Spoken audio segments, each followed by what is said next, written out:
Bandhan Academy. Today we read Geography of 8th class, Chapter 6, Part 1, Lithosphere and Landforms. स्थल मंडल, स्थल एवं स्थल कृतियाँ. The origin of the earth dates back to 400 billion years, and since then many changes have occurred. About 29% of the earth is surrounded by lithosphere, while 71% by hydrosphere. आज से लगभग 400 करोड़ वर्ष पूर्व पृथ्वी की उत्पत्ति मानी गई है. तब से आज तक इसमें अनेक प्रकार के परिवर्तन होते रहे हैं. पृथ्वी में लगभग 29% भाग पर स्थलमंडल तथा 71% भाग पर जलमंडल घिरा हुआ है. तो ये पॉइंट आपको याद रखना है कि कितने परसेंट पर हमारा स्थलमंडल है और कितने परसेंट पे हमारा जलमंडल है. तो ये दोनों वायु के कारण आवरण से घिरे हुए हैं. इस प्रकार हमारी पृथ्वी 3 प्रमुख मंडल हैं जिन्हें स्थलमंडल, जलमंडल एवं वायुमंडल कहा जाता है. स्थलमंडल पृथ्वी का सबसे बड़ा और महत्वपूर्ण भाग है. जिसे पृथ्वी पर हम रहते हैं वहाँ सभी जगह एक समान नहीं रहती. यहाँ पर बड़े बड़े ऊंचे पहाड़, शिखर, बड़ी बड़ी नदियाँ, घाटियाँ पाई जाती हैं. कहीं कहीं विशाल पठार और विस्तृत मैदान भी पाए जाते हैं. पृथ्वी की सबसे बाहरी परत जिस पर मानव आदि रहते हैं को स्थलमंडल कहते हैं. पृथ्वी के धरातल पर परिवर्तन होते रहते हैं. धरातल पर 2 प्रकार के परिवर्तन दिखाई देते हैं. कौन से होते हैं वो? आकस्मिक परिवर्तन और सेकंड है धीमी गति वाले परिवर्तन.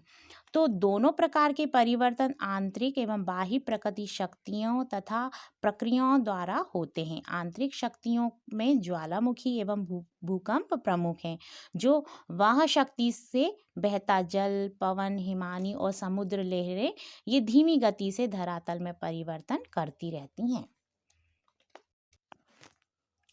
स्ट्रक्चर ऑफ द अर्थ, पृथ्वी की संरचना के विषय में हम पढ़ेंगे. The internal structure of the earth has always been a subject of mystery. The layer below the earth is still beyond our understanding.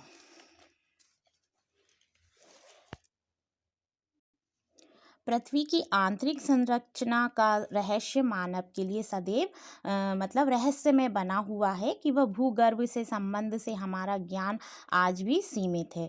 इधर वैज्ञानिकों ने खदानों की जो खुदाई करवाई, ज्वालामुखी के उद्भेदन, भूकंप तरंगों के आधार पर भूगर्भ की रचना के संबंध में जानने का प्रयास किया है. तो पृथ्वी की संरचना के बारे में कई वैज्ञानिक तथा विद्वान और भूगोल जो वक्ता हैं उन्होंने अपने तर्क, कल्पना और विचार धारणाओं की रचना के बारे में कई तरह की विचारधाराएं प्रस्तुत की हैं. तो वैज्ञानिकों के मत अनुसार पृथ्वी की संरचना को 3 भागों में डिवाइड किया हुआ है. तो पहला है भूपर्टी या बाहरी परत, और सेकंड है मेटल, और तीसरा है निफे या क्रोड. पृथ्वी की सबसे बाहरी एवं ऊपरी परत को भूपर्टी या स्थलमंडल कहते हैं. इस पर प्राणी एवं जैव जगत पाया जाता है. तो ये इसमें चित्र में दिया हुआ है, आपको बताया है इसमें internal shape of the earth. पृथ्वी की आंतरिक संरचना इसमें आपको बताएंगे कि महाद्वीप, महासागरों के पंदे स्थलमंडल के ही अंग हैं. यह मंडल की हल्की जलज शैलों से बना हुआ है. इसकी मोटाई लगभग 10 से 70 किलोमीटर है. इसमें चित्र में बताया है आपको पृथ्वी की आंतरिक संरचना, इंटरनल शेप्स ऑफ द अर्थ. तो स्थलमंडल की ऊपरी परत को रिसाइल भी कहते हैं. इसमें जो एल्यूमिनियम 2 धातुओं की प्रधानता होती है. इसका औसत मतलब जो घनत्व होता है 2.7 ग्राम प्रति घन सेंटीमीटर है. रेयाल के नीचे की परत की जो सीमा होती है इसको सिलिका और मैग्नीज धातुओं की प्रधानता है.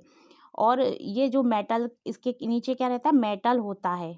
इसकी गहराई है 70 से 2900 किलोमीटर है। इसमें ओलिबाइल तथा पाइराइक्स खनिजों की प्रधानता है। इसका औसत घनत्व है 2.9 से 4.7 है। इसके नीचे पृथ्वी को कोड है, इसे नेफे कहते हैं। इसे घनत्व कोड भी कहते हैं। इसमें फैलियम तथा निकेल की प्रधानता होती है। इसका भार एवं घनत्व सर्वाधिक है।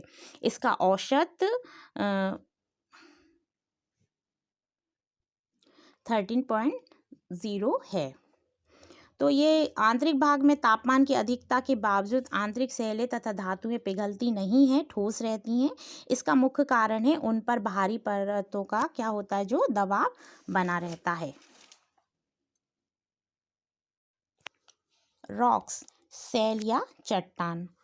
All the substance which form the crust of earth are called rocks. धरातल की रचना करने वाले सभी पदार्थ शैल या चट्टान कहलाते हैं। अर्थात जिन पदार्थों से भूपृष्ठ का निर्माण हुआ है उन्हें शैल या चट्टान कहते हैं। इसमें ग्रेनाइट की तरह कठोर तथा मिट्टी की तरह मुलायम तथा सभी प्रकार के तत्व सम्मिलित हैं। ये शैल एक या अनेक खनिजों के मिश्रण से बनी है। निर्माण के आधार पर शैलों के प्रकार 3 हैं। तो फर्स्ट है अग्नेय शैल, दूसरा है अवसादी शैल और तीसरा है कायांतरित शैल। फर्स्ट पढ़ेंगे अपन इग्नियस रॉक्स, अग्नेय शैलें। तो अग्नेय शैलें किस प्रकार की होती हैं? ये शैलें पृष्ठभूमि की प्रारंभिक शैलें हैं। इन्हें प्राथमिक शैलें भी कहते हैं। ये शैलें पृथ्वी के आंतरिक भाग में पिघले पदार्थों के ठंडे होने से बनी हैं। भूपृष्ठ के नीचे अति गर्म पिघला हुआ पदार्थ होता है। भूपर्टी अथवा उसके ऊपर ठंडा होकर वो कठोर हो जाता है, उसे अग्नेय शैल कहते हैं। ये गर्म पिघला पदार्थ भूपर्टी के नीचे धीरे धीरे ठंडा होता है तो उसे ग्रेनाइट नामक अग्नेय शैल का निर्माण होता है। ग्रेनाइट की उपयोग इमारती पत्थर के रूप में होता है, जो कभी कभी गर्म पिघला हुआ जैसा जो लावा निकलता है ना, वो ठंडा होता है इसमें। सेडिमेंट्री रॉक्स, ये कौन सी रॉक्स होती हैं? अवसादी शैलें बोलते हैं इनको, चट्टानें। तो जल, वायु एवं हिम द्वारा बहकर आए गए कंकर, पत्थरों के जो छोटे छोटे कण, जीवाश्म आदि भूभाग या समुद्र तल में परतों के रूप में जमा होते हैं। इस प्रकार जो जमा हुए पदार्थ को अवसाद कहा जाता है। यही अवसाद की परतें गर्मी तथा दबाव के कारण कठोर हो जाते हैं तो उन्हें अवसादी या परतदार शैल कहा जाता है। इसके निर्माण में जल की मुख्य भूमिका होने के कारण जलद चट्टानें भी कहते हैं। बलुआ पत्थर, चूने का पत्थर, चिकनी मिट्टी, कोयला आदि इसके एक उदाहरण हैं। इसमें जीव जंतुओं और वनस्पतियों के अवशेष भी पाए जाते हैं। पृथ्वी की ऊपरी धरातल का लगभग 80% भाग अवसादी चट्टानों से ढका हुआ होता है।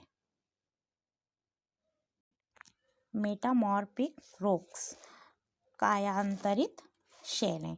तो इस तरह की जो चट्टानें होती हैं जब अग्नेय तथा अवसादी शैलों के रूप, रंग और गुण में आंतरिक ताप तथा दबाव के कारण पूर्ण रूप से परिवर्तन हो जाता है तो ये कायांतरित या परिवर्तित शैलें कहा जाता है। चूने के पत्थर से संगमरमर, बालुआ पत्थर से क्वार्ट्ज़ाइट, चिकनी मिट्टी से स्टील तथा कोयले से ग्रेफाइट और हीरा बनते हैं। ये शैलें अधिक कठोर और रवेदार होती हैं।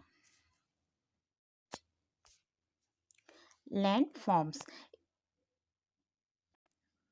स्थल कृतियों के प्रकार। इसके क्या है? पृथ्वी के विभिन्न प्रकार की स्थल कृतियाँ पाई जाती हैं।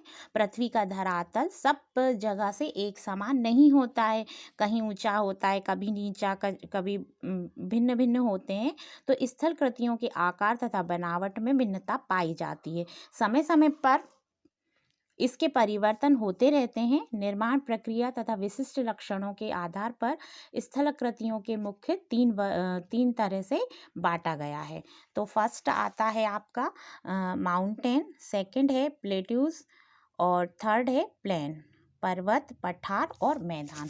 तो पर्वत में क्या आते हैं? धरातल का वह भाग जो आसपास के भाग से अत्यधिक ऊंचा और अर्थात समुद्र तल से 1000 मीटर तथा इससे अधिक ऊंचा हो तो पर्वत कहलाता है। पर्वत का शीर्ष भाग कम चौड़ा, चोटी नुमा तथा इसका ढाल तीव्र होता है। पृथ्वी के संपूर्ण स्थलीय भाग के लगभग 20% भाग पर पर्वतों का विस्तार पाया जाता है।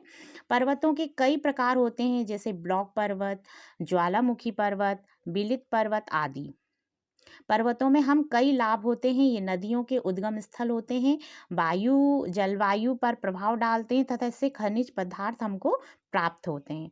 और सेकंड हो है पठार। पठार क्या होता है? धरातल का वह भाग जो ऊंचा, विस्तृत एवं ऊपर से मेज की भांति सपाट होता है तथा समुद्र तल से 600 मीटर इससे अधिक ऊंचा हो, क्या कहलाता है? प्लेट्यूज मतलब पठार कहलाता है। पठार भी कई प्रकार के होते हैं, जैसे पर्वतीय पठार, महाद्वीपीय पठार, तटीय पठारों में हमें खनिज मतलब प्राप्त होते हैं और कई पठार बहुत ही ज़्यादा उपजाऊ होते हैं। इसके बाद आता है मैदान, प्लेन। तो मैदान धरातल का समतल, चौरस, कम ऊंचाई वाला भाग मैदान कहलाता है। इसकी ऊंचाई समुद्र तल से अधिकतम 350 मीटर होती है। मैदान भी कई प्रकार के होते हैं। मैदान मानव निवास के लिए सबसे उपयुक्त स्थल है, क्योंकि मैदान ही है उनकी भोजन, वस्त्र, मकान और अन्य आवश्यकताओं की पूर्ति करता है। इसलिए विश्व की लगभग सभी सभ्यताओं का जन्म मैदानी भूभाग में हुआ है। मैदानों को सभ्यता का पालना कहा जाता है। तो ये इम्पोर्टेंट पॉइंट है, इसको आप याद रखना कि उसको सभ्यता का पालना कहते हैं। पृथ्वी के सबसे अधिक विकसित भाग है। Okay student, next part next video में।